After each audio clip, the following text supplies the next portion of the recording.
Donc, pour le déroulement, donc, je vous demande si vous avez des questions au cours des présentations, il ne faut pas hésiter de les noter dans le chat. Donc, on a mon collègue Laurent Crémer qui suit cette partie-là pour faire un petit peu à la fois la synthèse des questions et puis de commencer s'il y a des réponses un petit peu techniques ou quoi que ce soit. Mais en tout cas, commencer par ça. Sachant qu'après les interventions, on reviendra sur ces questions-là. D'abord, les questions qui ont été posées par le chat, et puis il y aura aussi une petite partie de temps qui sera réservée sur des questions en live ou plutôt des interventions, donc des remarques. Voilà. Donc ça, c'est pour la partie un petit peu déroulement. Toujours avant de commencer, donc pourquoi on a souhaité organiser ce webinaire?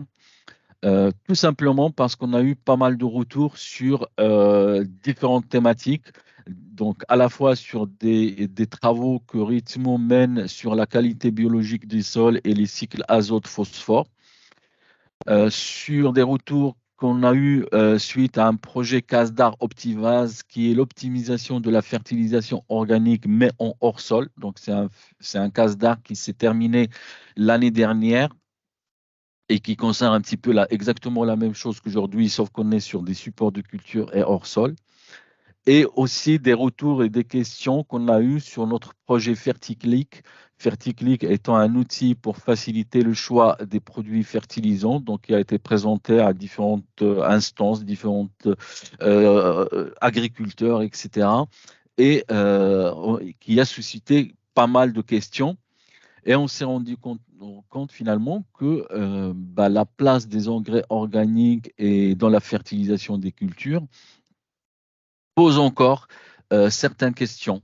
Et donc, on a souhaité organiser ce webinaire, tout d'abord pour clarifier un petit peu certaines notions liées à la fertilisation organique, apporter des résultats d'expérimentation et d'utilisation des engrais pour la fertilisation des cultures et surtout identifier des nouvelles questions, échanger sur cette thématique pour éventuellement par la suite organiser des collaborations pour apporter des réponses en B2B par l'organisation de projets, par le montage de projets, etc. Donc, l'objectif, c'est vraiment d'avoir aussi ces échanges et c'est pourquoi on a essayé de faire le plus court, entre guillemets, possible au niveau des présentations en laissant une heure à peu près des discussions. Donc, on va voir comment ça va se dérouler la partie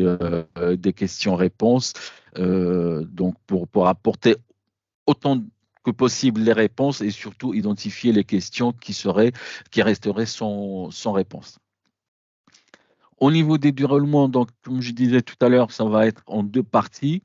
Une première partie que je vais présenter moi-même, puis après, je passerai la main à Jean-Philippe pour la deuxième partie.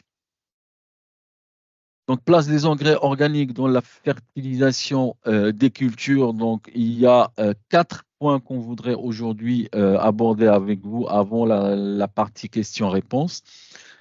Les deux premiers points que je vais présenter moi-même, donc qui concernent la notion des engrais organiques et des amendements organiques, avec un petit aperçu sur la typologie de ces produits-là et quelques aspects réglementaires. Les outils de caractérisation des engrais organiques, mais pas que, aussi des amendements. Donc, les outils qu'on a aujourd'hui au niveau méthode de caractérisation. Et puis après, donc, il y a deux autres parties qui vont être développées par Jean-Philippe sur des exemples et puis la place de la fertilisation avec les engrais organiques, comment prévoir l'efficacité, quel usage, comment fractionner, etc. Donc voilà, donc on va commencer la première partie. Voilà, donc la typologie et quelques aspects réglementaires.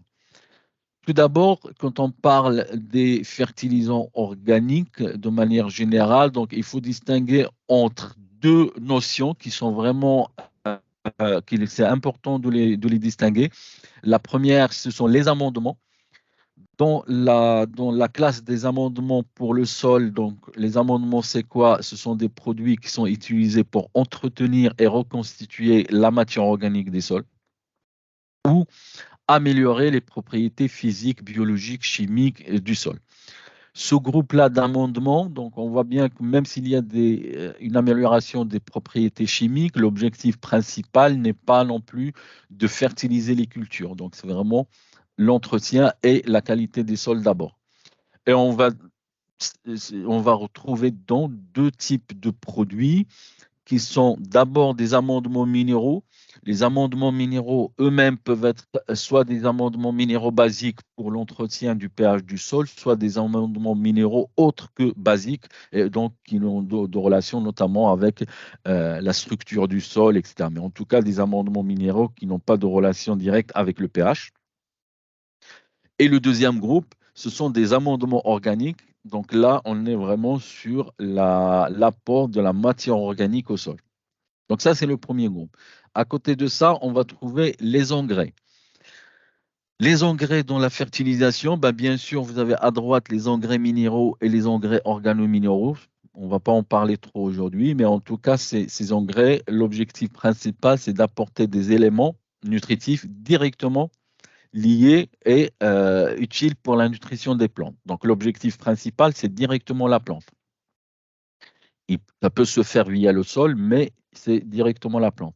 Et dans ce groupe des engrais, on a les engrais organiques qui sont définis comme des engrais dont la totalité des éléments nutritifs a une origine organique, animale ou végétale. Donc là, on n'est pas sur la forme des éléments minéraux, on est sur l'origine de ces éléments. Euh, dans ces deux groupes, on va retrouver les déjections animales. Une grande partie des fertilisants qui est utilisé pour les cultures est issue des déjections animales. Et les déjections animales, en réalité, ils vont se retrouver à cheval à peu près entre les amendements et les engrais. Certaines déjections animales vont être plus des amendements, comme les fumiers, etc. Je pense que c'est des choses qui sont assez connues. Et les engrais et d'autres déjections, comme les fientes de volaille notamment, bon, ils vont se retrouver un petit peu plus sur le côté engrais, donc pour fertiliser les cultures. Donc voilà déjà pour cette dichotomie. Et là, chaque fois quand on parle de ces engrais organiques amendements, parfois il n'y a vraiment pas de... Les gens ne font pas de distinction entre ces deux termes-là. Pourtant c'est relativement important et on va voir un petit peu le pourquoi du comment. Voilà. Au niveau de la réglementation, on va commencer par les engrais organiques. Les engrais organiques dans la réglementation française. Donc, les engrais organiques en France sont des engrais organiques pour la majorité des produits qui sont conformes à une norme 42001-2. Donc voilà, donc ça c'est la normalisation française. Et pour simplifier un peu les choses, donc ce qu'il y a à retenir, c'est les chiffres ou les numéros 42 pour tout ce qui est engrais et le numéro 44 pour tout ce qui est amendement. En France, on a vraiment cette dichotomie engrais et amendement avec le numéro 42 pour tout ce qui est engrais et le numéro 44 pour tout ce qui est amendement. Donc, ce sont des produits conformes à la norme. Donc, ça, c'est la première partie, la majeure partie. On va aussi trouver dans ces engrais organiques des produits qui bénéficient d'une autorisation de mise sur le marché, donc après homologation par l'ANSES, ou des produits qui sont issus d'un certain nombre de cahiers de charges, comme les Digesta par exemple, ou voilà, donc des autorisations de mise sur le marché spécifiques. On va aussi trouver des dénominations bien déterminées, donc une spécification de ces produits. D'ailleurs, la réglementation française au niveau de la normalisation est basée sur ce qu'on appelle les normes DSM, dénomination spécification. donc donner un nom à chaque produit ou grand groupe de produits, on va les voir après, et donc des critères analytiques qui vont déterminer les engrais. En France, nous avons, pour faire simple, hein, on ne va pas rentrer dans le détail, mais en tout cas, vous avez la norme 42001 qui est disponible et qui est pour comprendre un petit peu tout ça. Les engrais sont caractérisés soit pour les engrais azotés notamment, soit par une teneur en azote qui est supérieure à 3, soit par la somme des teneurs en azote, phosphore et potassium qui est supérieure à 7%, exprimée en matière brute, 3 ou 7% en matière brute. Les engrais organiques en France, on n'a pas de critères liés à la teneur en carbone de ces engrais organiques. Donc, c'est vraiment lié à la partie carbone. Et un des critères qui est relativement intéressant et important, c'est le rapport C sur N. Là encore, on n'a pas de critères spécifiques, mais le rapport C sur N doit être mentionné sur les étiquettes. Donc voilà, exemple de produit. Donc je pense que vous connaissez relativement tout ça. On a d'abord en haut, vous avez le tableau qui concerne les engrais organiques azotés, tout seul. Donc comme les camps torréfiés, pardon, les poudres de soie, etc. Donc j'ai donné juste quelques exemples. La particularité de la réglementation française, c'est qu'on a la dénomination. Donc, qu'est-ce que c'est comme type de produit? On a le processus, donc la partie procédé d'obtention, et on a les éléments de marquage, les minimums par rapport aux teneurs. Donc, on est vraiment sur dénomination, spécification et marquage, DSM.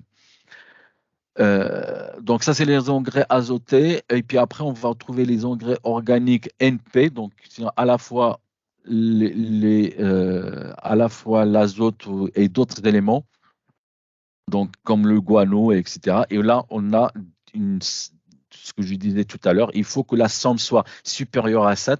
Et en plus de ça, c'est ici. Et en plus de ça, on a des teneurs spécifiques d'azote, par exemple, pour chaque type de produit. Ici, ce sont des teneurs minimales.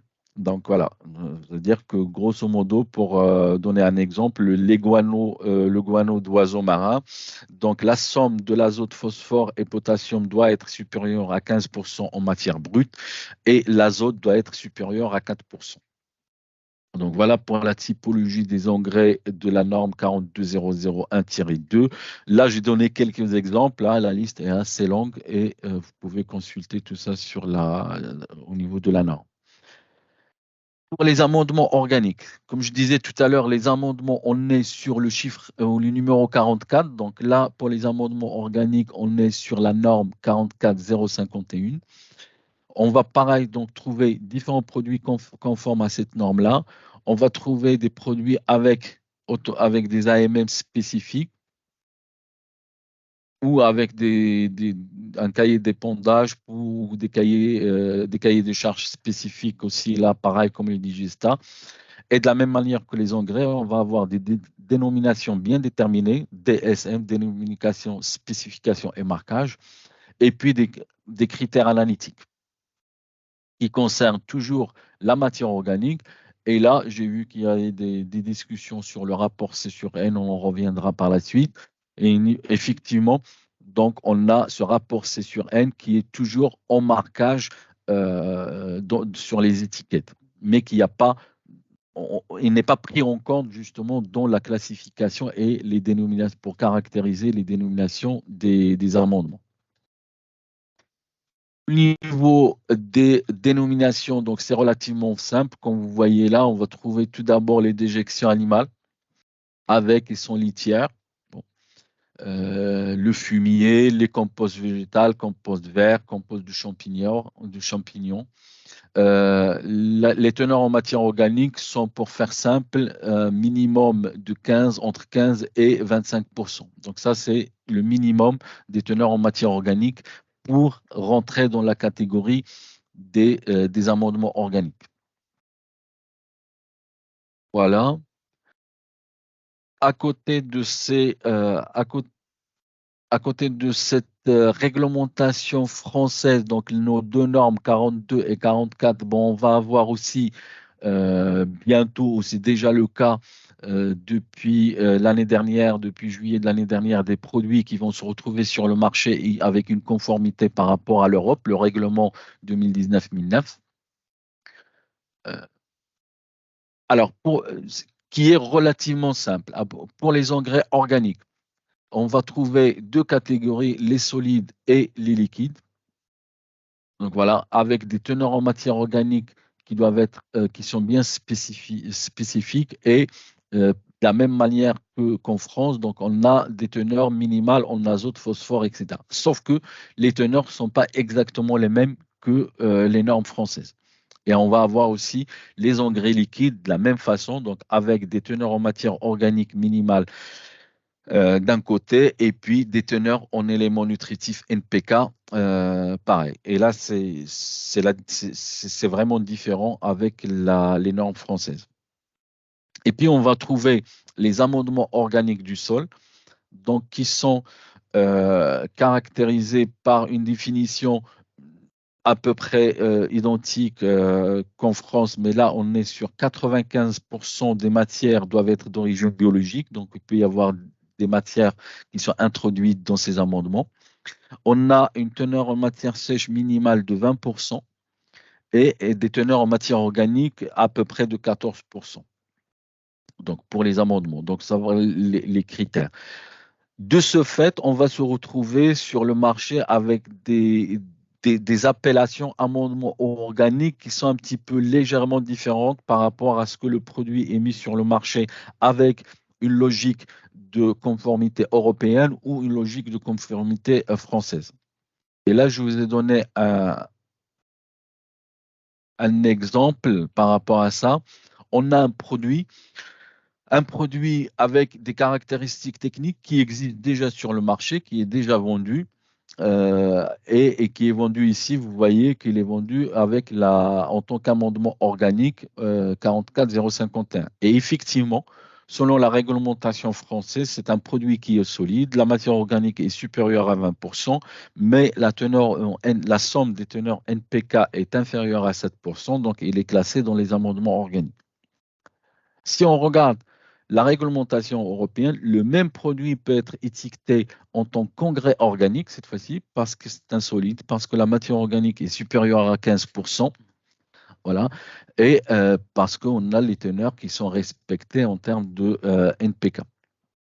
Pourtant, c'est un produit avec un rapport C sur N qui est supérieur à 15 et donc qui doit d'abord être minéralisé avant de pouvoir vraiment participer à une forte disponibilité des éléments nutritifs. Donc voilà, donc cette cohabitation de règlements peut faire d'avoir sur en tout cas l'étiquette des différences qu'il faut prendre en compte et savoir lire l'étiquette d'un produit. Voilà, donc là, je n'ai pas regardé le temps, j'espère que c'est bon. Là, je vais aborder la deuxième partie qui est la caractérisation des engrais organiques. Cette caractérisation, méthode de caractérisation des engrais et des amendements, l'objectif principal, c'est de bien connaître les produits pour mieux les utiliser. Vraiment ça. On va aborder 4 points. Enfin, le premier, je ne vais pas du tout le détailler, ce sont les analyses agronomiques classiques. Donc, on a parlé de C sur N tout à l'heure, les formes des éléments nutritifs, azote total, azote organique, etc. Plus la stabilité, l'ISMU ou l'indice de stabilité de la matière organique, notamment pour les amendements organiques. Donc là, je ne vais pas du tout rentrer dans cette partie analytique, mais c'est le premier pas pour caractériser les produits. Après, on va avoir les courbes de minéralisation de l'azote. Donc, ce sont de la minéralisation de l'azote organique de ces produits-là en conditions de laboratoire. Et là encore, je vais développer un petit peu la méthode et comment les utiliser ces informations-là. Le coefficient d'utilisation apparent. Donc ça, ces 3 points, c'est moi qui va les présenter. Et puis, je vais passer par la suite la main à Jean-Philippe pour développer le coefficient d'équivalence engrais et la suite du programme de ce matin. Alors, la minéralisation en théorie, c'est quoi? Donc, la minéralisation, c'est le passage donc, de la transformation des molécules organiques, donc en ce qui concerne l'azote, notamment des protéines qui ont un rapport C/N bien déterminé, par hydrolyse puis minéralisation pour aboutir à la formation de NH4. Donc la minéralisation, c'est transformer l'azote organique en azote minéral. Et l'azote minéral, le premier élément, c'est l'azote ammoniacal NH4+. Donc ça, c'est la minéralisation, disons, sous sens strict. Et à côté de ça, on va trouver la partie nitrification qui est l'étape ultime après la minéralisation en réalité et qui va transformer cet ammonium en ion nitrate. Bien sûr, sous l'action des micro-organismes, de différents micro-organismes dans le sol. Donc, c'est juste un petit rappel de ce que c'est que la minéralisation. Alors, concernant les courbes de minéralisation de l'azote. Donc, le principe des minéralisations, c'est quoi? C'est des incubations au laboratoire, donc sans plante, dans des températures fixes.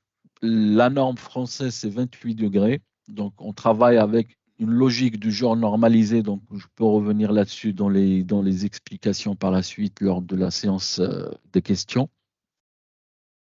Les produits organiques sont mélangés avec le sol, avec un sol agricole bien défini, avec une humidité optimale, et on va réaliser l'incubation de ce sol dans ces températures-là pendant une durée X, 90 jours pour la norme, en contrôlant régulièrement l'humidité. Et à des pas de temps réguliers, on va doser à la fois l'azote ammoniacal et l'azote nitrique. Donc, par rapport à ce que je présentais tout à l'heure, on n'est pas uniquement sur de la minéralisation, on englobe à la fois la minéralisation et la nitrification. Puis après, on va exprimer cet azote minéral par kilogramme de sol ou par hectare, etc. Donc ça, c'est le principe général. Et on va trouver 2 cas de figure. Donc là, je vois déjà une petite erreur. Donc pour les amendements, en fait, c'est le fascicule 4463. Pardon, c'est pas 42 ici, c'est 4463 pour les amendements. Et donc là, la dose d'apport des produits est calculée sur la base du carbone. Donc on va mélanger une quantité de carbone dans le sol pour déterminer cette minéralisation de l'azote. Donc, pour les engrais, c'est la même procédure, exactement la même chose. Le fascicule normatif, c'est du 4263, alors que ici, je rappelle que c'est une petite erreur ici, c'est du 4463, où là, le produit sera apporté, les produits organiques seront apportés sur la base de l'azote avec un équivalent de 192 kg par hectare. Donc, vous voyez toujours que c'est la même approche, mais avec une application pour les amendements, une application pour les engrais. Et c'est important de garder ça en tête parce que parfois, on peut demander une courbe de minéralisation sans préciser s'il s'agit vraiment d'un amendement ou d'un engrais, alors que les laboratoires vont pouvoir utiliser deux méthodes différentes. Donc, une fois donc, ces méthodes sont utilisées, donc pourquoi ces courbes de minéralisation? Tout d'abord, ils ont été faits pour comparer des engrais ou des amendements entre eux. C'est pour vraiment différencier des produits. Après, on peut les utiliser aussi pour modéliser et faire de la formulation de l'innovation dans les engrais, des engrais avec une vitesse de minéralisation plus ou moins rapide, etc. Et enfin, pour essayer de mieux les utiliser lors de la fertilisation. Vous avez ici, je donne un exemple. Donc, vous avez à droite ici des courbes de minéralisation. Vous avez en orange ici la courbe de minéralisation d'un digestat liquide. En bleu, la courbe de minéralisation des fientes de volaille. Et en jaune, là, en bas, c'est la minéralisation d'un fumier. Et vous voyez que, par exemple, que le digesta liquide, bah, dès le départ, on a la grande fraction qui est apportée, c'est de l'engrais minéral, c'est de l'azote minéral, pardon. On a une légère augmentation dans le temps due à la minéralisation de la petite fraction organique, mais c'est quand même presque un engrais minéral qui est apporté. On a ici en bleu les fientes de volaille qui suivent une vraie courbe de minéralisation de l'azote avec une première phase assez rapide de l'azote facilement minéralisable et puis après une minéralisation plus ou moins lente du reste de l'azote organique. Et en, en jaune, on a la minéralisation du fumier bovin avec une première phase, ce qu'on appelle l'immobilisation de l'azote. Donc, on a un blocage de l'azote minéral dans le sol par l'activité biologique du sol suite à l'apport de ce fumier et qui va être après suivi par une phase de relargage de cet azote qui a été immobilisé et de l'azote du fumier lui-même. Donc voilà comme exemple de résultat. Au niveau de l'interprétation, alors concernant les amendements, là encore, c'est un fascicule normatif, donc des normes que vous pouvez trouver sur le site de AFNOR. Pour les amendements organiques, on est sur des interprétations relativement simples, donc basées dans un premier temps sur la teneur en azote organique, mais exprimée en pourcentage de matière sèche, alors que les normes produits et DSM sont des teneurs sont exprimées sur la matière brute et on va différencier différentes classes, 6 classes au total, allant de la classe qui libère beaucoup d'azote et dans le fascicle, donc cette quantité d'azote disponible est c'est une valeur moyenne pour l'ensemble des produits de cette classe-là. Bon, voilà, on aurait 50 kg d'azote par tonne de matière sèche de produit, jusqu'à la classe 6 avec une immobilisation de l'azote. Et donc, vous voyez que ici, pour les amendements, ces quantités d'azote disponibles sont données à titre indicatif pour essayer un petit peu d'aider à leur utilisation. Mais on n'est pas sur des pourcentages bien déterminés pour savoir quelles sont les quantités d'azote qui seraient disponibles. Donc ça, c'est pour les amendements, avec notamment la participation des analyses et notamment de l'ISMO pour différencier ces classes-là. Donc les classes sont différenciées d'abord par rapport à l'azote organique. Ensuite, on va utiliser l'ISMO, notamment ici pour les classes 3, 4, 5, 6, pour différencier ces classes-là. Donc voilà. Si je reviens aux courbes de minéralisation sont strictes, donc vous avez ici la courbe de tout à l'heure concernant les fientes de volaille. Vous avez à droite une autre courbe de minéralisation, cette fois-ci sur un engrais commercial 438, donc un engrais formulé à partir de différentes matières premières, dont les cornes torréfiées qu'on a vues au début. Et ces courbes de minéralisation peuvent être modélisées. Modéliser, ça veut dire quoi? C'est-à-dire tout simplement déterminer une fonction mathématique pour prédire la disponibilité de l'azote minéral dans le temps.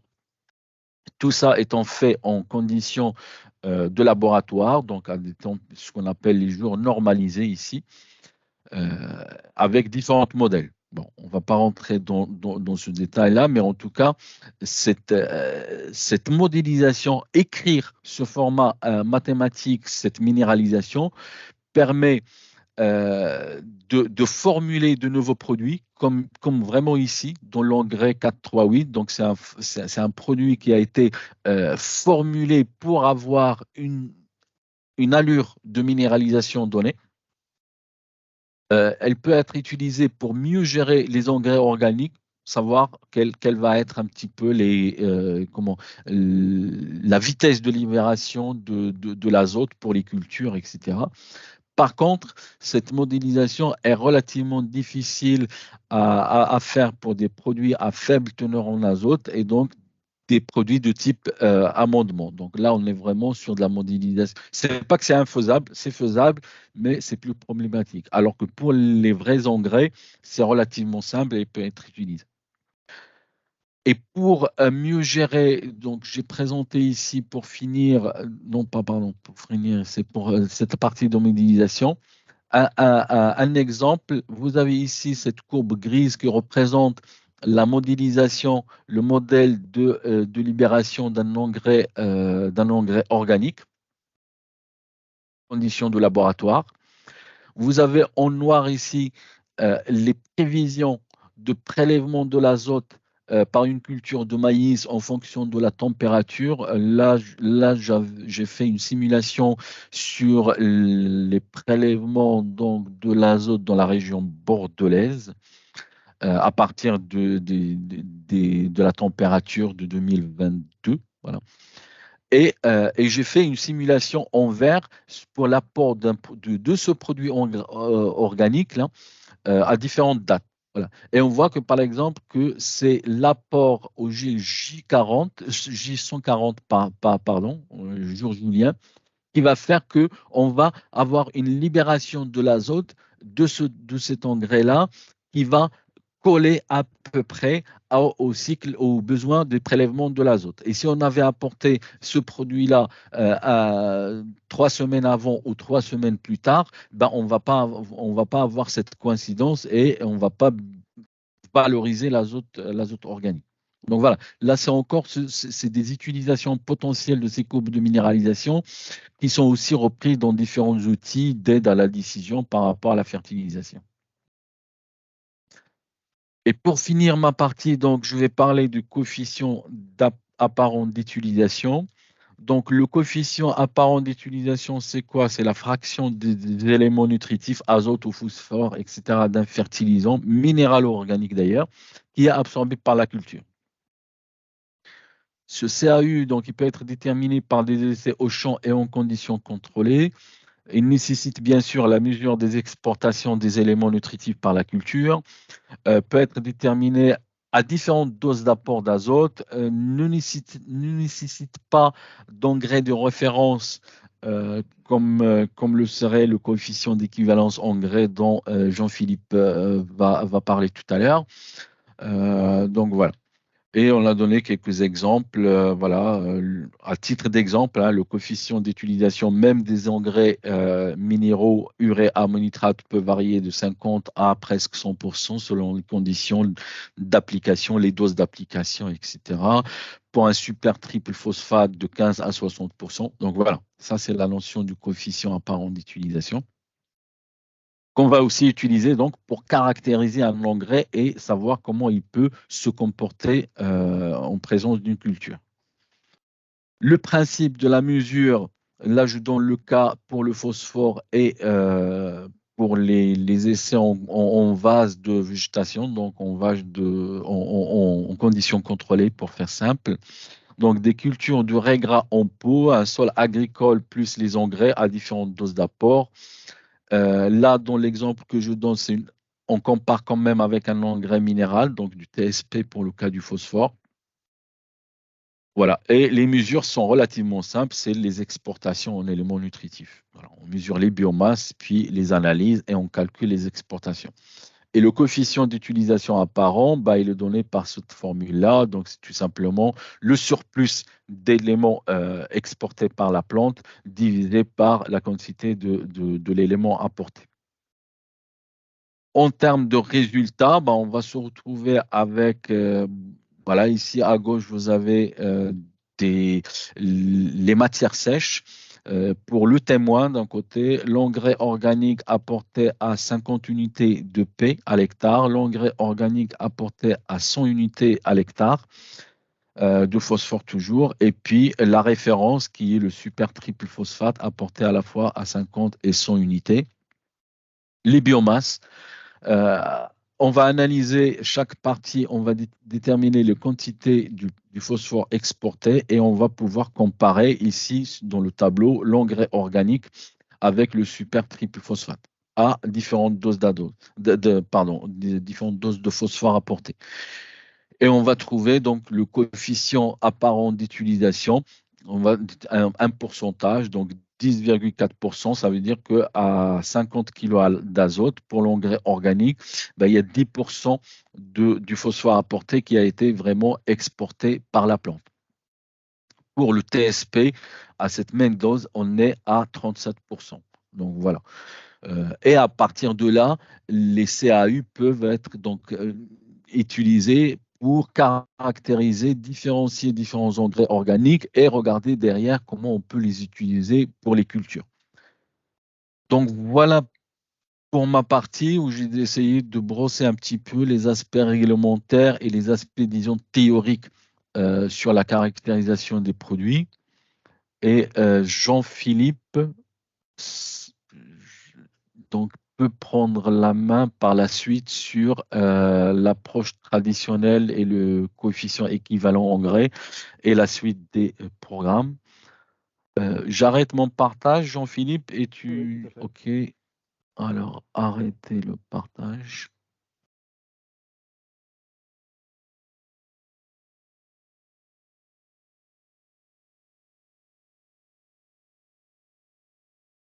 Bonjour à toutes et à tous, merci d'être présents. En principe, vous devriez voir donc le diapo qui reprend la suite. Alors, très bien. Donc, moi, je vais enchaîner sur le coefficient d'efficacité, alors qui est un concept qui est assez proche du coefficient apparent d'utilisation, mais qui se définit en principe par rapport à un engrais minéral de référence. Alors, c'est parti. Voilà. Alors, les coefficients d'efficacité, hein, il y en a pour les différents éléments fertilisants, azote, phosphore, potassium, mais bon, je vais dire pour le potassium, Monsieur Ben Bayrim pourra confirmer, en principe, les coefficients d'efficacité vont être, j'allais dire, de l'ordre de 100%, parce que le potassium a toujours un fonctionnement minéral géré par nature et par essence, quel que soit le type d'engrais. Le phosphore, effectivement, on pourrait s'y intéresser, mais la plupart du temps, on travaille sur le coefficient d'efficacité de l'azote parce qu'effectivement, l'azote a toujours je dirais on a toujours cette préoccupation d'une différence d'efficacité entre une forme minérale, souvent issue je dirais de la synthèse, et puis bah, les différentes formes organiques qu'on peut trouver. Donc, je vais illustrer mon propos essentiellement sur le coefficient d'efficacité de l'azote, sachant qu'il y a un parallèle tout à fait envisageable avec le phosphore en particulier. Dans le cas de l'azote, on va partir en fait du raisonnement de la fertilisation azotée, en particulier du raisonnement par bilan, hein, qui est la méthode officielle qu'on utilise presque partout en France, de façon générale, et qui est une méthode d'ailleurs qui a été fortement mise en avant dans le cas des plans d'action zones vulnérables. Donc, la méthode du bilan sur la fertilisation azotée reprend le principe du bilan comptable, c'est-à-dire qu'on établit que la variation du stock d'azote minéral dans le sol, eh ben, ça va être la différence entre les entrées et les sorties, sachant que dans les sorties, on va prendre en compte les sorties de la production végétale qui nous intéresse, donc qui est, je dirais, majoritairement envisagée par le rendement. Et puis donc, on va justement travailler sur les entrées, en particulier sur l'entrée apport anthropique. C'est celle qui nous intéresse. Donc l'apport anthropique, alors vous retrouvez, là j'ai repris en fait les éléments qui sont présentés dans le document officiel du Comifère, hein, dont la dernière version date de 2013, sauf erreur de ma part, de la méthode de raisonnement de la fertilisation azotée. Donc l'apport anthropique, il est bien défini comme soit un apport X sous forme minérale, soit un apport sous forme donc d'un produit organique, qu'il va falloir traduire en équivalent engrais minéral entre guillemets efficace. Et puis vous avez donc le coefficient apparent d'utilisation qui intervient également, dans certaines formes de l'équation en tout cas. Pour justement, pour ce qui est de l'apport sous forme minérale, en général, il n'y a pas de souci. On considère que du fait de sa forme chimique, l'apport minéral est totalement disponible, dès son épandage sur le sol. Pour ce qui est d'un produit organique, effectivement, du fait du comportement de la matière organique et du principe de minéralisation, on a très intuitivement la notion que bah, la totalité de l'azote qu'on va mesurer dans le produit organique ne sera pas obligatoirement disponible pour la plante pendant son cycle de développement. Et donc on introduit, on peut aborder cette question par un coefficient apparent d'utilisation, mais quand on veut justement mesurer son efficacité par rapport à un produit minéral de référence, on va introduire le coefficient d'efficacité ou d'équivalence engrais minéral. Et donc, on va avoir dans le calcul de l'apport azoté d'un produit organique, donc la dose, la teneur en N total, qui, en principe, dans les produits organiques, est très, très majoritairement de l'azote organique. Et on va trouver quand même des fois des traces plus ou moins importantes d'azote minéral liées à déjà une première forme de minéralisation. Et puis donc, l'utilisation d'un coefficient d'équivalence. Alors, donc ma première phrase pourrait, un peu critiquable parce qu'effectivement, très intuitivement, le coefficient d'équivalence traduit la différence entre la teneur totale et la teneur biodisponible, ce qui est vrai aussi pour le coefficient apparent. C'est que surtout, souvent la teneur totale est très rapidement assimilée à un équivalent minéral. Donc la part de l'élément fertilisant accessible pour la plante pendant son cycle de développement, bien entendu comparée par rapport à un apport minéral qui lui est considéré comme 100 biodisponible. Donc on définit le coefficient d'équivalence par la dose d'un produit minéral divisé par la dose d'un produit organique, les 2 apports devant aboutir au même résultat. Donc la même absorption d'éléments azotés pour la culture. Mais comme effectivement, on peut avoir des doses différentes en fonction des objectifs différents, on trouve des fois plus pratique d'utiliser les coefficients apparents d'utilisation qui sont, eux, considérés comme constants, hein, puisque en fait, souvent ces coefficients sont définis comme résultat d'une modélisation linéaire de la première partie de la courbe de minéralisation de l'azote, donc qui est la totalité de la courbe, bien entendu, n'est pas linéaire, mais sa première partie, avant d'atteindre le plateau de stabilité, peut être considérée comme linéaire, et on peut calculer un coefficient apparent constant sur une modélisation linéaire. Et donc, comme en général, ces coefficients peuvent être considérés comme, quand ils sont considérés comme constants, ce qui est le cas de l'azote, on a deux valeurs, on a un coefficient, on a un résultat, pardon, constant. Alors que quand on veut travailler effectivement au champ, il va falloir effectivement faire plusieurs modalités avec le minéral pour retrouver en fait le résultat qu'on peut obtenir avec la modalité organique. Voilà. Comme on l'a vu pour le coefficient apparent d'utilisation, on a aussi une dépendance du coefficient d'équivalence par rapport à plusieurs facteurs. D'abord, la nature de la matière organique, puisque bien entendu, puisque ça dépend de la minéralisation, heu, on l'a compris déjà dans la différence entre amendement et engrais, on a une différence, mais aussi pour différents types d'engrais, on peut avoir une différence importante de la minéralisation de la matière organique, et ça va intervenir bien entendu dans le calcul ou dans le résultat qu'on va observer pour le coefficient d'équivalence. Ça va dépendre aussi des conditions pédoclimatiques. J'ai eu déjà quelques questions posées sur la discussion. Effectivement, en fonction du type de sol, en fonction aussi des conditions climatiques. Donc quand on considère le triptyque plante, sol, climat, le coefficient d'équivalence va en dépendre. Et puis, ça va dépendre aussi de l'itinéraire de fertilisation. Parce que très souvent, quand on considère les doses et quand on a une vision très, je dirais, à plat des dispositifs de fertilisation, je dirais, on associe le résultat à la dose. Mais quand on fait de l'expérimentation fertilisation, on est bien conscient aussi que pour la même dose, on peut avoir des résultats très différents en fonction de l'itinéraire qu'on va prendre, principalement, d'abord en fonction des dates d'apport et du fractionnement dans le minéral qu'on va pouvoir obtenir. Et le principe du fractionnement, pourquoi pas, on peut aussi l'envisager pour l'organique.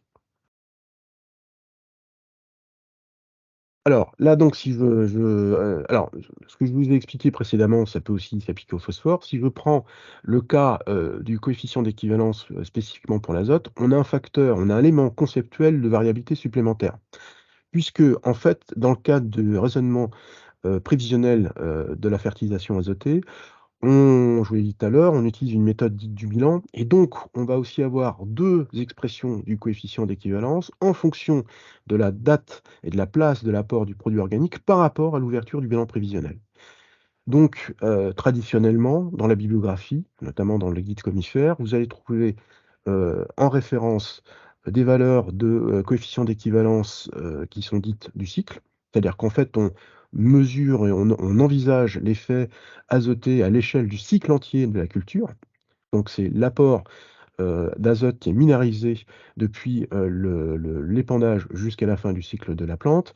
Mais on peut être amené à travailler avec un coefficient d'équivalence azotée appelé bilan, parce qu'en fait, on va considérer seulement la partie efficace, c'est-à-dire l'effet, enfin qu'on va considérer comme efficace, c'est-à-dire l'effet donc de l'azote pendant la période du bilan, pour, j'allais dire, essayer de rester cohérent avec le principe de la méthode du bilan.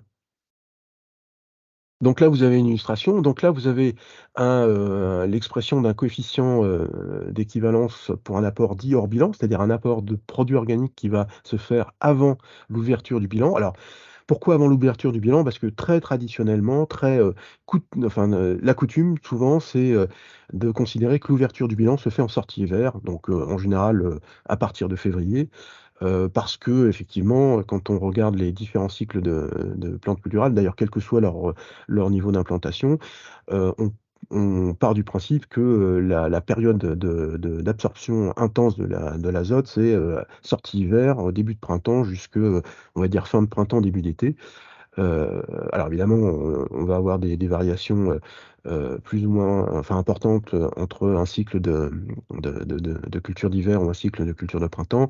Mais en gros, on a des périodes d'absorption, communes qui sont importantes sur février, mars, avril, mai, jusqu'à juin, juillet pour des cultures de printemps. Mais, la partie la plus importante effectivement, c'est pendant la période dite printanière.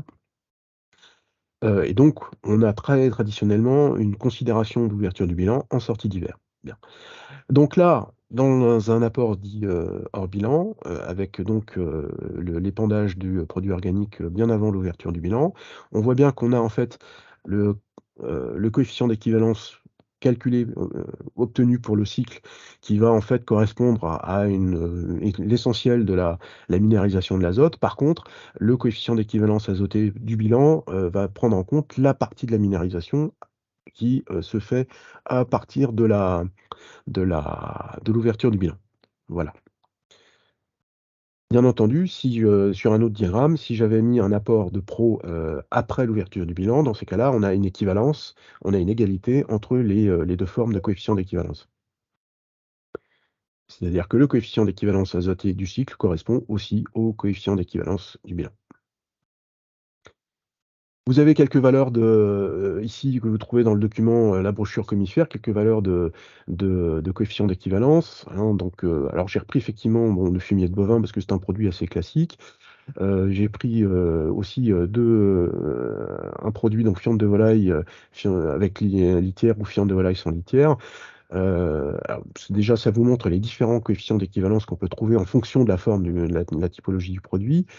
Vous pouvez vous apercevoir que, finalement dans les coefficients d'équivalence, on a, les coefficients d'équivalence sur du bilan qui sont la plupart du temps mentionnés. Par contre, les coefficients d'équivalence, sur le cycle, sont pas toujours calculés, pour des raisons de praticité. Et puis, bien entendu, vous avez, des plantes pour lesquelles les apports sont, enfin, du fait de leur cycle, les 2 et du fait aussi de la coïncidence entre apport et ouverture du bilan, vous avez, une égalité entre les 2 coefficients. Bien. Une autre, expression donc, tirée d'un autre document, des valeurs de K sur N, donc qui permet, un peu plus simplement de, voir la différence qu'on peut, obtenir entre, les 2 formes de coefficients d'équivalence. Vous voyez par exemple que, pour, les fientes de poules pondeuses, quand vous avez, donc sur une récolte semi-fin été, récolte d'été avec une période d'apport au printemps, vous pouvez avoir un coefficient d'équivalent global et un coefficient d'équivalent bilan qui différencient d'à peu près 20.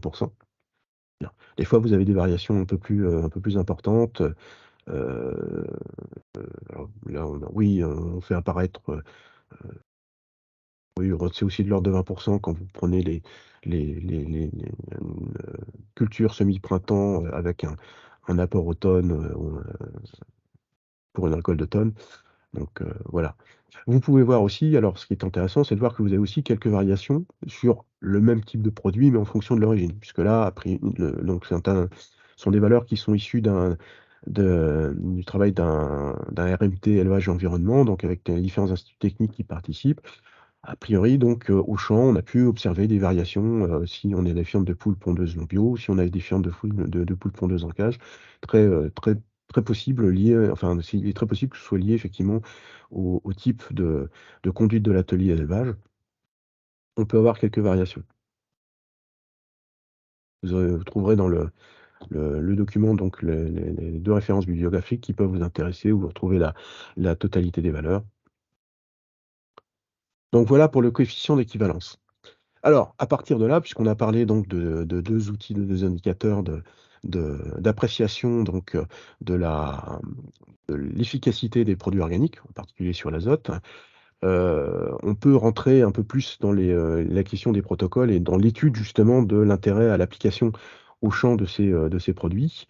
Et moi, je vous propose en fait, à partir de 2 exemples d'expérimentation, d'identifier les éléments clés d'un itinéraire de fertilisation pour, essayer d'utiliser au mieux une matière fertilisante organique.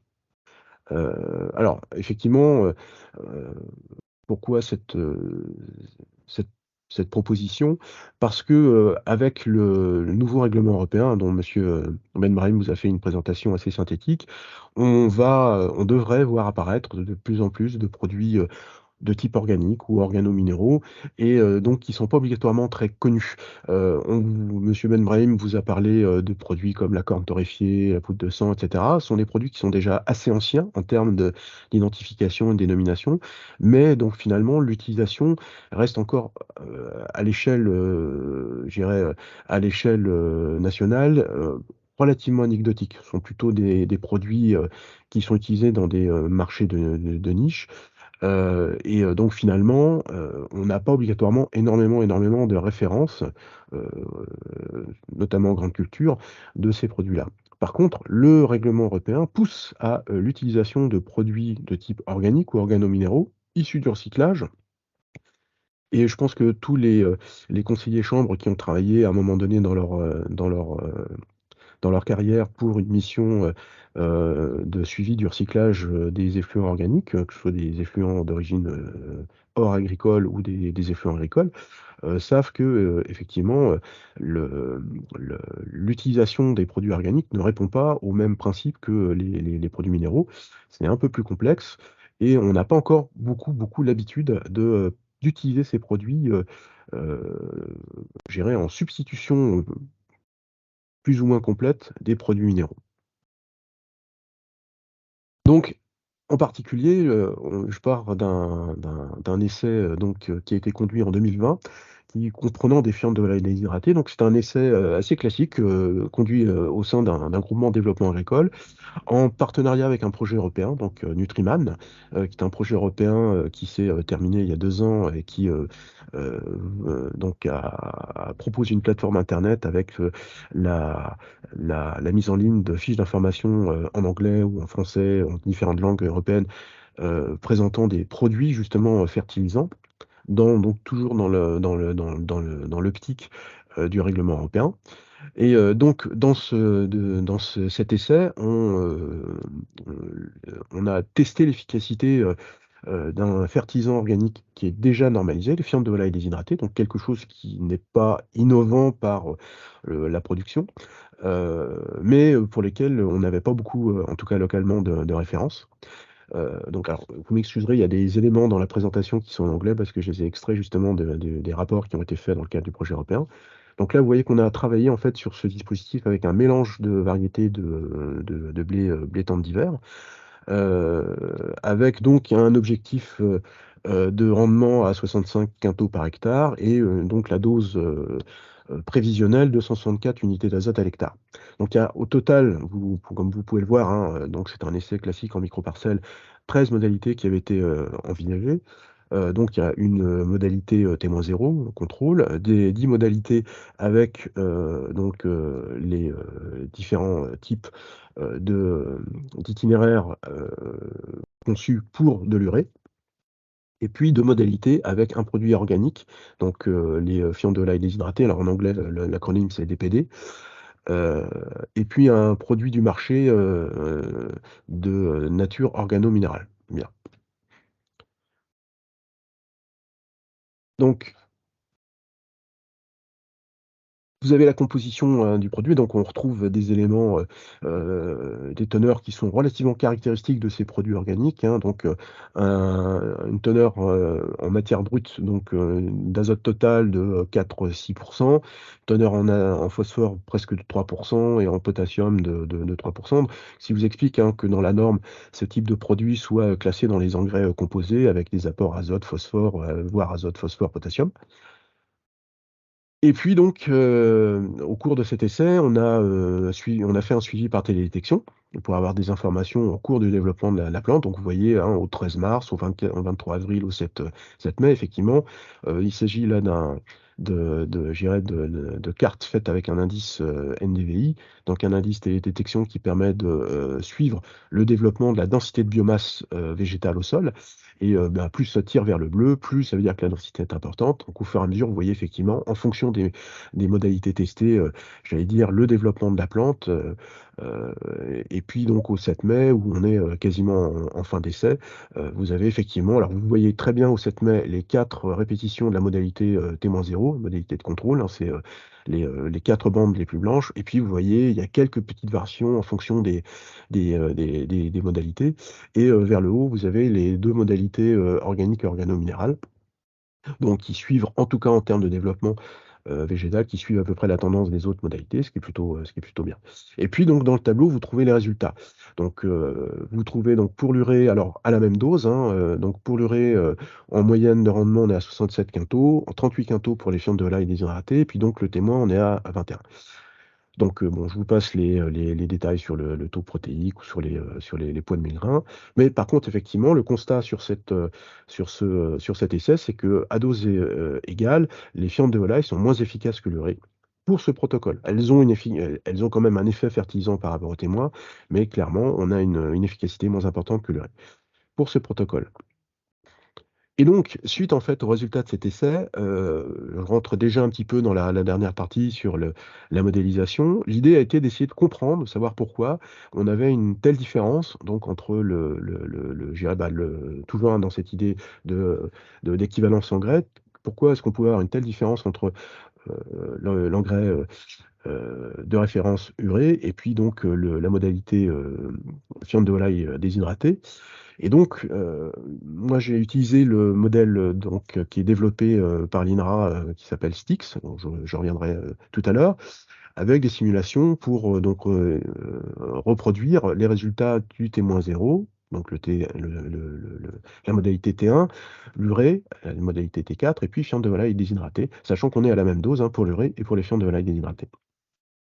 Et en fait, ce qui se passe, c'est que quand on voit que le même protocole, j'ai oublié de le préciser tout à l'heure, mais on a le même protocole de fractionnement pour l'urée et pour les fientes de volaille déshydratées. Vous avez les petites flèches rouges sur le premier graphique, hein, qui indiquent les 3 fractions apportées.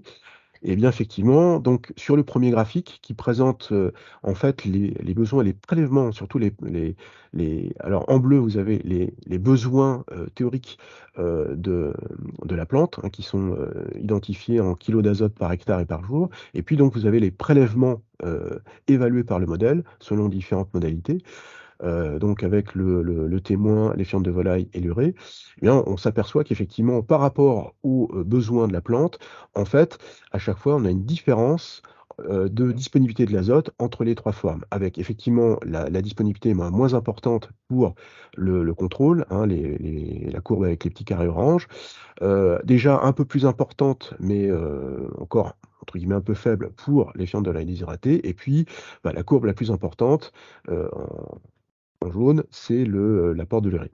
Bon, voilà. Mais on voit déjà ici que les conditions externes du milieu font que on a des évaluations d'absorption qui sont quand même assez variables. Voilà. Le deuxième tableau montre quand même qu'effectivement, on mesure. Alors, on a d'une certaine façon une illustration de ce que je vous disais tout à l'heure entre une équivalence ouverture du bilan, une équivalence cycle, puisque là, vous avez la minéralisation de l'azote du sol, effectivement, qui est présent. Et en fait, quand on mesure à partir de la date d'apport du produit organique des fientes de volaille, on a déjà quand même une minéralisation de l'azote du sol. Donc, si on voulait raisonner en termes d'équivalence bilan, effectivement, il faudrait soustraire la partie qui a déjà été apportée dans le cas de l'azote du sol. Par contre, si on considère une ouverture du bilan à partir de l'apport des fientes de volaille déshydratées, donc là, on a la totalité de la minéralisation. On voit quand même qu'on a une minéralisation des fientes de volaille à hauteur de 60 unités d'azote à l'hectare. Et puis le dernier schéma qui est très illustratif, effectivement, de la biodisponibilité, qui est la variation du stock d'azote minéral du sol, donc de décembre 2019 à juillet 2020, donc vraiment de l'implantation, enfin du semis de la culture jusqu'à la récolte, où on voit très clairement la disponibilité de l'urée qui apparaît comme beaucoup plus importante pendant ces apports que celle de l'azote qui vient des fientes de volaille. En bleu, on a en fait la variation du stock minéral de l'azote du sol. Donc on voit qu'effectivement, absorbé par la culture, va descendre très, très fortement, puis pendant une période va rester stable, et puis en fin de culture va commencer à remonter, parce qu'il n'y a plus de prélèvement par la plante. On a effectivement les effets de l'apport de la fiente de volaille qui va quand même augmenter un peu. Vous voyez les petites variations justement, là on retrouve le petit effet d'apport minéral qui est contenu initialement dans la fiente de volaille, mais on voit quand même qu'on a je dirais une libération assez lente, enfin une libération en tout cas de l'azote qui fait que euh, la fourniture disponible n'atteint pas les pics qu'on voit avec l'urée, où on a des pics qui augmentent très vite, enfin les apports qui augmentent très vite le stock minéral d'azote, et puis donc on voit effectivement que la plante va absorber aussi assez rapidement. Voilà. Et donc la différence d'efficacité s'explique principalement par la différence de disponibilité, et c'est lié notamment au protocole d'apport. Parce que finalement, on n'a pas laissé la possibilité à la fiente de volaille de pouvoir exprimer sa disponibilité suffisamment. Donc, pour une meilleure efficacité de la fertilisation organique, il faut envisager, là c'est ce que notre essai démontre très clairement, des séquences d'apport et une approche du sol différentes de ce qu'on a l'habitude d'appliquer en minéral. Donc l'idée, c'est que toujours sur blé tendre et sur un type de sol assez équivalent à celui qu'on avait observé dans l'expérimentation, c'est de tester des dates d'apport différentes pour voir finalement quelles seraient les plus, enfin, donner une tendance et donner une indication qui serait plus intéressante. Donc on reprend le modèle. Cette fois-ci, par contre, on va travailler sur un ensemble de saisons culturales, vous voyez, qui permet 54 récoltes, donc qui va permettre d'obtenir une série statistique de 54 valeurs pour chaque scénario, pour voir un petit peu effectivement ce qui peut être le plus intéressant en termes de dates. Donc on a là dans le cas de cette simulation de ce travail, on a eu 4 scénarios, donc notre témoin sans fertilisation, notre témoin zéro. On a travaillé que sur l'organique, avec donc à chaque fois 4 tonnes par hectare, qui fait un apport de 180 unités d'azote, et 3 dates d'apport. Donc une première date au 5 octobre, avec enfouissement, une date au 5 janvier et une date d'apport au 5 février. Voilà. Sachant que dans la simulation, alors c'est l'intérêt de la simulation, c'est que je me mets hors contrainte zone vulnérable. Je n'ai pas de couvert végétal pour la modalité 2, un apport au 5 octobre, et avant donc largement avant l'implantation et en période, je dirais, pré-hivernale. Les conditions initiales qui ont été prises dans le modèle, c'est qu'au départ, on a les conditions idéales pour la teneur en eau, et puis on prend un petit stock d'azote minéral du sol à 15 kg par hectare, ce qui est dans je dirais, du domaine du vraisemblable. Là, vous avez les résultats qui apparaissent directement. Donc, je vais présenter un minimum, un maximum pour avoir une idée, je dirais, de l'intervalle des valeurs, et puis une moyenne pour avoir la tendance centrale. Et donc, vous avez au départ les rendements qui sont présentés. Alors, pour donc le scénario 1 qui est le scénario T0 contrôle, et puis les 3 scénarios. Alors, ce qui est intéressant de voir, c'est que, alors, j'ai pas précisé la variété de blé, j'ai dû prendre une variété assez ancienne. livré directement avec le modèle. Je pense que c'est Soissons. Et donc, vous avez des valeurs où effectivement, déjà, ce qu'on peut voir, c'est que rien que par les apports du sol, on peut avoir des variations assez importantes. Donc là, déjà, on a une idée de l'impact et de l'importance des conditions du milieu, hein, puisque ça va de 28 quintaux jusqu'à 52 quintaux sans rien apporter.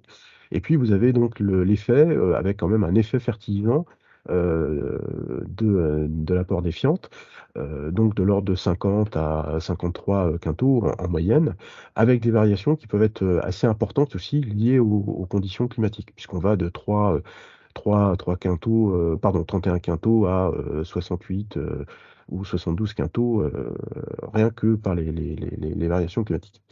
Vous avez la partie donc minéralisation, N minéralisée d'ensemble, donc sol plus résidus, sur la période du semis à la récolte. Et puis vous avez donc l'azote minéralisé du sol et l'azote minéralisé des résidus. Alors par contre, l'apport des résidus organiques. Et puis aussi, pour avoir une idée de l'impact, je vous présente l'azote lessivé à la base du profil pour voir si on a aussi des variations dans l'effet environnemental en fonction du scénario. Donc, ce qui est intéressant de voir, c'est qu'effectivement, en fonction des trois périodes, on va avoir des petits effets différents sur la moyenne. Ce qui, je pense, ce qui est intéressant de constater, c'est que quand on prend les, comment dirais-je, les effets en fait sur le minimum, on a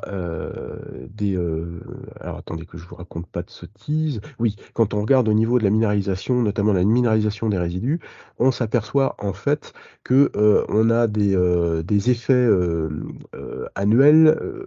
Les effets en fait en conditions plus difficiles, ce qu'on va voir avec les minimums, euh, les effets de l'itinéraire de fertilisation vont être plus importants. C'est-à-dire que quand on regarde les maximums, correspondent aux années les plus adéquates, finalement, on a des variations entre scénarios qui sont relativement, je dirais, plus restreintes sur les effets minéralisation. Par contre, quand on est sur les minimums, on s'aperçoit qu'en fait, les itinéraires, eux, vont avoir des impacts assez importants. C'est le cas, par exemple, sur la date d'apport la plus tardive, où on va avoir effectivement des variations de l'ordre de 10-20 unités d'azote en minimum, alors que finalement, ces variations sont beaucoup plus faibles quand on est dans les années les plus favorables. Euh, Je ne vais pas m'attarder davantage. Par contre, ce que vous pouvez constater, et c'est ce que je vais avoir en termes de conclusion, c'est que l'apport de fientes, donc par rapport aux témoins, donc on a une augmentation par rapport, enfin l'apport de fientes donc augmente le rendement de 3% jusqu'à 42% par rapport aux témoins en fonction des scénarios et des années climatiques. Donc on a un effet réel, mais effectivement, il faut vraiment travailler sur l'optimisation des dates d'apport. On a en général 80 kg d'azote par hectare minéralisé à partir de la matière organique du sol. Et ça, c'est un point important parce que quand on regarde la valeur de minéralisation des fientes de volaille par rapport à celle du sol, on s'aperçoit qu'on a peut-être un peu trop tendance à négliger l'apport du sol et donc l'effet global du sol, aussi bien pour l'alimentation de la plante que dans les problèmes de lessivage. C'est-à-dire que quand on considère que le lessivage, et ça c'est vrai notamment pour je dirais dans le cadre de l'attitude des programmes d'action aux zones vulnérables vis-à-vis des effluents organiques, quand on va considérer les fractions d'azote apportées par les produits organiques et qu'on les considère souvent comme seuls responsables des résultats de lessivage, quand on regarde la partie propre à la matière organique du sol, on s'aperçoit que on aura peut-être plus tendance, enfin on aura peut-être plus intérêt à faire attention à la matière organique du sol que finalement à se focaliser sur les effluents organiques. Bien. Euh, donc, voilà. Donc on a entre 60 et 75 d'azote minéral à apporter dans le cadre des fientes de volaille, et qui va dépendre aussi des apports jusqu'à la récolte. Et quand on compare les différents scénarios, on s'aperçoit que le scénario S2, donc l'apport précoce, hein, je rappelle en octobre, montre une efficacité qui est finalement comparable à l'apport au scénario S4, c'est-à-dire l'apport début février. Par contre, effectivement, on a un impact environnemental qui est beaucoup plus fort et avec un azote minéralisé finalement disponible pendant le cycle de la plante qui est finalement plus faible. Et en fait, la date d'apport dans le cas de cette simulation, c'est au 5 janvier. C'est la plus efficace avec un impact environnemental finalement qui est équivalent au scénario témoin. Donc ce qui remet un petit peu aussi en cause les consignes ou les prescriptions qu'on peut trouver des fois dans les plans d'action en zone vulnérable.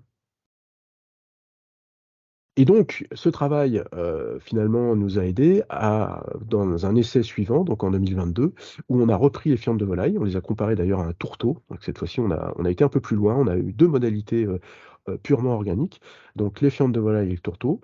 Les collègues, alors, toujours avec le même groupement de développement agricole, et donc cette fois-ci, le collègue, au lieu de travailler sur l'organique comme il avait travaillé sur l'urée, là, on reprend l'urée comme engrais de synthèse de référence. On a là donc le protocole de fertilisation a favorisé un petit peu l'utilisation de l'organique avec un seul apport mi-janvier, enfin 18 janvier. Donc là aussi, on a pris quelques libertés avec les prescriptions du plan d'action en zone vulnérable. Bon, comme c'était sur des micro-parcelles, on a pris le risque. Et en fait, alors, l'année culturale 2022 a été assez difficile en Charente-Maritime, comme dans d'autres départements d'ailleurs, avec des conditions de sécheresse et des conditions de coup de chaleur. Et en fait, dans ces conditions-là, on s'aperçoit finalement que la fertilisation organique s'en sort très bien.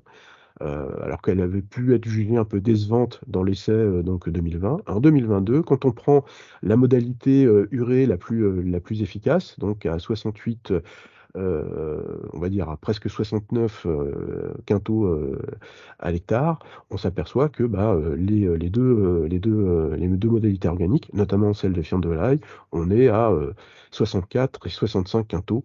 Donc on a une meilleure efficacité par rapport à l'essai de 2020. Et ça, très certainement, alors certes, on a les effets climatiques qui vont, j'allais dire, un petit peu minimaliser les résultats, puisque l'objectif de rendement, hein, si vous voyez, était de 80 quintaux pour 180 unités d'azote à l'hectare. Donc effectivement, on a un effet d'ailleurs, minorateur des conditions climatiques, mais justement, dans ces conditions climatiques, le protocole appliqué à l'organique s'est révélé finalement très efficace. Donc c'est aussi une démonstration au champ de ce que je disais tout à l'heure, à savoir dans des conditions difficiles, et je pense que c'est peut-être un petit peu les perspectives qui nous sont offertes dans le cas du changement climatique, dans des conditions qui vont devenir difficiles, notamment par rapport à la gestion hydrique, les protocoles vont être très importants en matière d'optimisation de la dose d'apport. Voilà, donc, vu les exemples précédents, très clairement, alors déjà, on a commencé, nous, à en construire grâce à la modélisation et puis donc, avec la confirmation, bien entendu, expérimentale au champ. Donc des références en matière de date d'apport, en matière de dose efficace et éventuellement de fractionnement. Bon, là, s'il y a un fractionnement, il y a peut-être un fractionnement à travailler en organique, mais par contre, qui ne sera pas le fractionnement du minéral.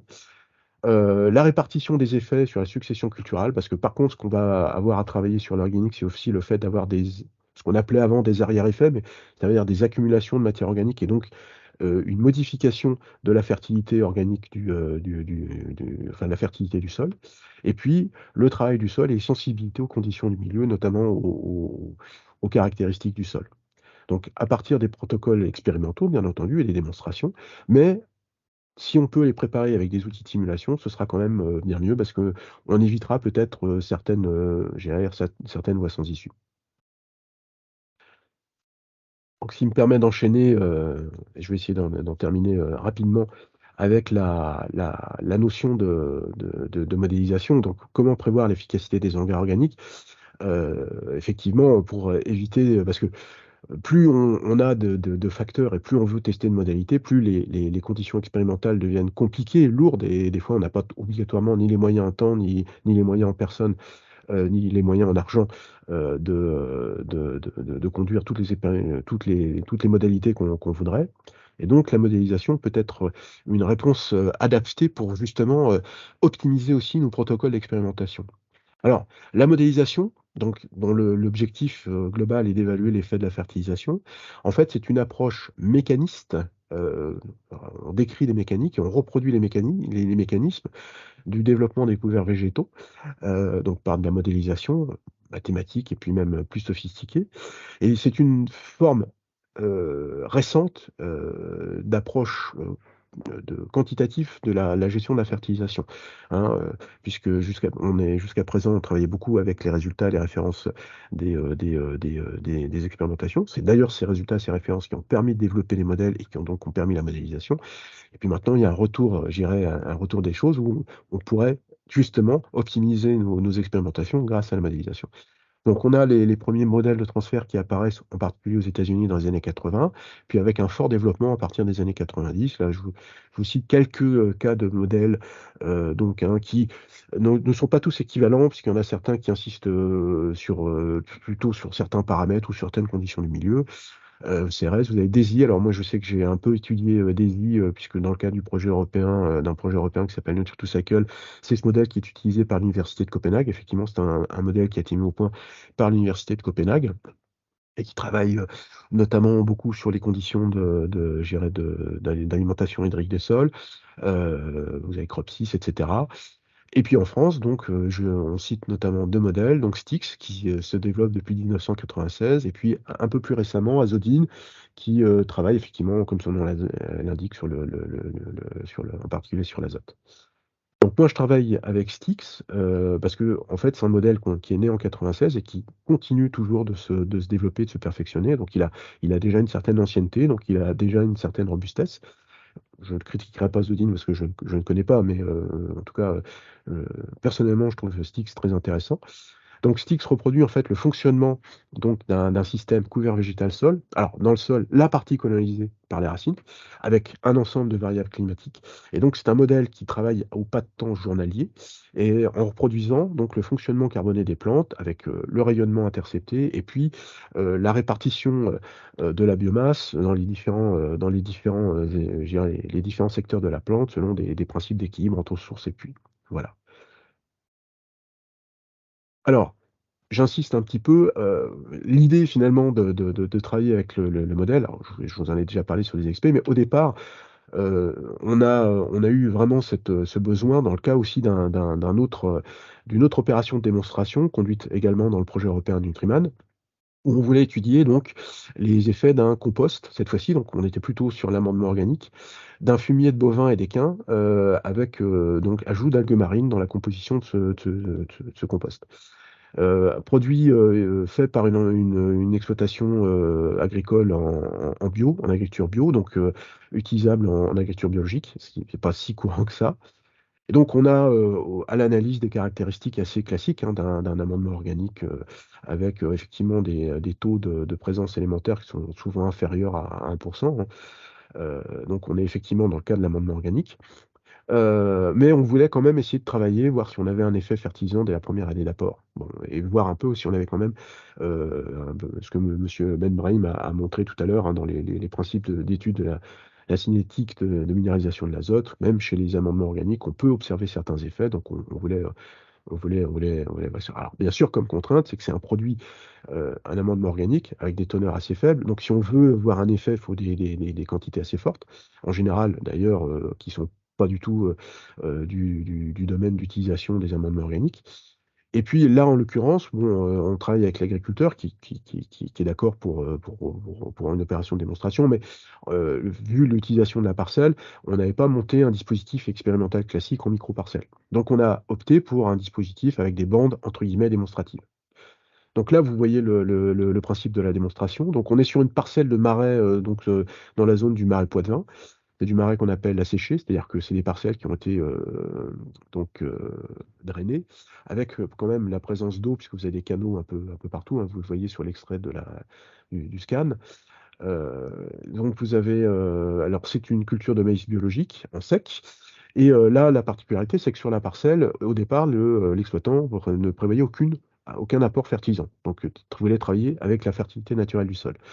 Il a accepté sur cette parcelle un dispositif avec 4 bandes, Donc vous voyez, alors on a un épandage du compost au 6 mai, le semis juste après l'enfouissement au 7 mai, et puis donc une récolte au 10 octobre. Et puis donc vous avez les 4 bandes ici que vous voyez, avec donc 3 types d'apports. Donc un apport à 17 tonnes, 2 apports, j'allais dire, à 35 tonnes, en gros la dose moyenne, enfin une dose encore valable, et puis un apport vraiment pour observer des effets à 70 tonnes. Et là, vous avez dans le tableau qui suit les équivalences en éléments fertilisants. Donc on était essentiellement concentré, nous, sur l'azote, mais effectivement, on a des apports largement intéressants en phosphore et en potassium à ces effets-là. Alors, des apports intéressants au niveau de la mesure totale, bien entendu. Bien. Donc, on a conduit notre essai. Alors, pareil, on a fait un suivi télédétection porté par drone. Et alors, en fait, ce qui était un peu interpellant, c'est que pendant ce suivi, au cours du développement de la plante, on n'a pas vu vraiment de différence de développement végétatif. Alors, pareil, hein, carte NDVI, quand c'est en rouge, c'est qu'on a très peu de densité de biomasse au sol. Et puis, plus ça tire vers le bleu, plus on a la présence du végétal. Puis, en fait, vous apercevez que même si on a je dirais quelques présences sur la bande, en fait, c'est plus des effets d'hétérogénéité intraparcellaire que des effets de bande. Et puis alors, au 8 août, j'allais dire, on n'a quasiment aucune différence entre les bandes et aucune différence par rapport au contrôle. Donc c'était un peu inquiétant. Donc au départ, on a commencé à se dire, bah, c'était peut-être la détection qui n'était pas vraiment fiable. Et puis en fait, aux mesures de rendement à la récolte, entre donc le reste de notre parcelle qui a servi de témoin zéro, et puis les différentes bonnes, donc les 3 modalités, on voit qu'il y a non seulement, enfin quasiment aucune différence, et qu'on a même un effet légèrement supérieur sur le témoin zéro que sur les éléments. Au départ, la première réaction avec mon collègue, c'était de se dire: «Bon, bah, c'est normal, c'est un amendement, organique». Puis quand on est revenu sur les dosages d'apport apportés, on s'est dit quand même pour 70 tonnes hectares, on aurait dû voir quelque chose parce qu'on n'était pas loin des 200-300 unités, d'azote éventuellement disponibles d'après les coefficients qu'on trouve dans la bibliographie sur ce type de produit. Donc là, on s'est dit: «Il y a un blème». Et là qu'on a décidé d'utiliser la modélisation pour essayer de comprendre ce qui s'était passé. Et donc pareil, même principe, on reprend, faites les simulations avec Stix, 4 simulations, on reproduit la simulation T-0, l'apport à 17 tonnes, l'apport à 35 tonnes. Et là, on décide d'apporter une variation par rapport aux conditions de démonstration, on met de l'irrigation. Et ben, on s'aperçoit effectivement que les conditions du milieu, en particulier l'effet pluviométrique, va être capital pour la compréhension parce que je reproduis donc les mêmes trois types de schémas. Donc ici, vous avez les absorptions d'azote en fonction des scénarios. Donc sur ce premier schéma, ce qu'on constate, c'est qu'effectivement, bah, quand on a nos trois modalités proches des conditions du terrain, on a certes des petites variations, mais on a à peu près le même comportement, donc que ce soit le T-0 en bleu, que ce soit le 17 ou le 35 tonnes, donc on a à peu près le même comportement et que quand on regarde vraiment la simulation avec irrigation, on a des absorptions d'azote supplémentaires liées effectivement dès qu'on a des apports d'eau. On en a un ici, on en a un là. Bon, j'ai pas voulu faire une irrigation optimale, on a fait simplement un complément d'apport pluviométrique et on a de ce fait un effet très apparent sur l'absorption d'azote. Au niveau de la minéralisation du compost, bah, on s'aperçoit que finalement la courbe des 17 tonnes avec ou sans irrigation est identique. Voilà, elles sont confondues. Donc là, par contre, l'irrigation, d'après le modèle, ne joue pas sur la minéralisation. Et on voit bien qu'on a une minéralisation assez rapide d'ailleurs pour du compost, avec un plateau qui est atteint rapidement, et puis donc des apports qui sont effectivement différents entre le 17 tonnes et le 35 tonnes, puisqu'on va de 30 à 70 unités à peu près. Et on observe effectivement sur le schéma qui reprend les évaluations du stock d'azote minéral du sol, on voit effectivement très clairement. Donc, en bleu, on a le contrôle avec les conditions du milieu. En orange et en gris, les apports à 17 tonnes et à 35 tonnes. Et puis, cette courbe-là, en jaune, 17 tonnes plus irrigation. Et très clairement, quand on a de l'irrigation, on voit qu'on a une absorption de l'azote par la plante qui est assez continue. Bon, bon, jusqu'à cette date-là à peu près. Puis là, effectivement, comme on n'a plus d'eau, enfin on a arrêté les apports d'eau, on a une minéralisation qui va augmenter parce qu'on a moins d'absorption. Et par contre, on a des effets d'absorption de la plante qui sont beaucoup plus limités si on suit les conditions du milieu, avec plutôt une augmentation, une augmentation puis un maintien du stock d'azote minéral. On a quand même un peu d'absorption qu'on voit, mais qui est beaucoup plus faible que l'apport, l'effet de l'apport, sans apport d'irrigation. Et donc, en fait, cette démonstration nous a initialement, elle a conduite en 2019, donc avant 2020 et avant 2020, les essais 2020-2022. Et elle démontre bien la difficulté d'évaluer un potentiel de fertilisation d'une matière organique, qu'elle soit d'ailleurs engrais ou amendement, si on n'a pas l'outil de la modélisation, parce qu'on a un impact très fort des conditions du milieu. Et on a un travail de construction de référence initialement par la modélisation à faire pour pouvoir optimiser nos conditions d'expérimentation et éventuellement même expliquer les résultats qu'on voit dans les résultats d'expérimentation. Voilà. Donc, alors, en tout cas, une chose est sûre, c'est que les seules teneurs analytiques classiques qu'on avait avec la normalisation sont, je dirais, assez insuffisantes pour évaluer l'efficacité d'un fertilisant organique.